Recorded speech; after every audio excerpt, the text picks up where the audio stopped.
আইনমন্ত্রী আসাদুজ্জামানের নির্দেশে হামলাটা করা হয়েছে।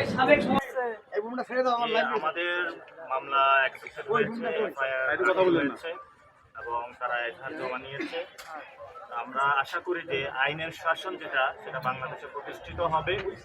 আমরা আর কোনো বাংলাদেশে দেখবো না কোনো ভুক্তভোগী নাগরিক মামলা দিতে এসে এই ধরনের হয়রানির শিকার হবে ভবিষ্যৎ বাংলাদেশে।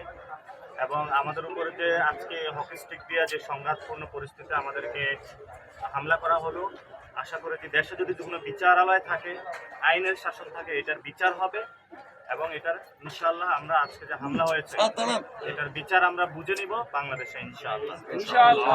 তো আমাদেরকে এটা কনফার্ম করেছেন, আমাদের সেখানে আইনজীবী ছিলেন, আমাদের বাদী ছিলেন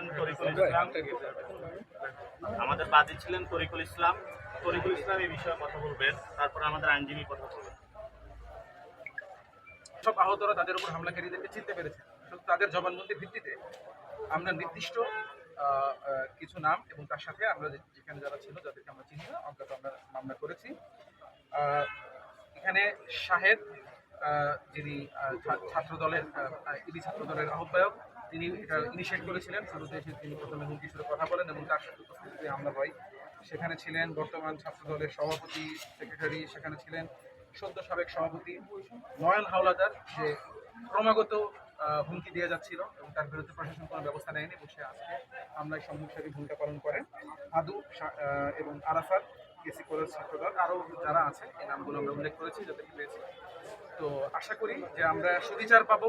এখন পুলিশের ব্যাপারটা তো আপনারা দেখলেন, মামলার ব্যাপারগুলো আপনারা দেখলেন যে সেখানে হয়তো এখানে আজকে নাসিরউদ্দিন পাটোয়ারি সারা দেশের মানুষ তাকে চিনে, তাকে পছন্দ করে, কিন্তু তার জায়গায় একজন সাধারণ মানুষ যদি আজকে থাকতো, অনেক সাধারণ মানুষ প্রতিনিয়ত বিএনপির নেতাকর্মীর হামলা শিকার হচ্ছে, তাদের কোনো মামলা আদৌ নেওয়া হয় কিনা এটা আসলে জাতির সামনে অনেক আনুমানিক সেখানে 110 জনের মতো আমরা একটা অনুমান করেছি এবং সেখান থেকে শুধুমাত্র যাদের ব্যাপারে নিশ্চিত হয়েছে তাদের নাম উল্লেখ করা কতজনকে বা কারা কারা 8 জনের নাম উল্লেখ।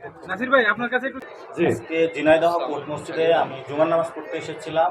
জুমার নামাজ পড়ে বের হওয়ার পরে আইনমন্ত্রী আসাদুজ্জামান এবং এখানে জেলা সভাপতি মুজিব এবং ইসলামী বিশ্ববিদ্যালয়ের ছাত্র দলের যিনি সভাপতি আছেন আহ্বায়ক, ওনাদের নেতৃত্বে হকি স্টিক দিয়ে আমাদের উপরে ডিরেক্টলি হামলা করা হয়েছে, ডিম ছোড়া হয়েছে, আমাদের 3 জনের মাথা ফাটিয়ে দেওয়া হয়েছে, অনেককে আহত করা হয়েছে, অনেকে হসপিটালে আছেন। আমি থানায় এসেছি মামলা করার জন্য, ওসি এখানে ডিলাই করছে মামলা নিতে।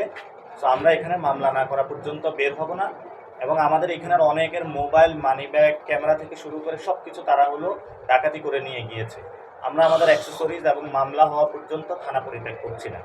আমরা প্রাথমিক যেটা ধারণা সেটা হলো আইনমন্ত্রীর নির্দেশে হামলা করা হয়েছে, আইনমন্ত্রী আসাদুজ্জামানের নির্দেশে হামলাটা করা হয়েছে।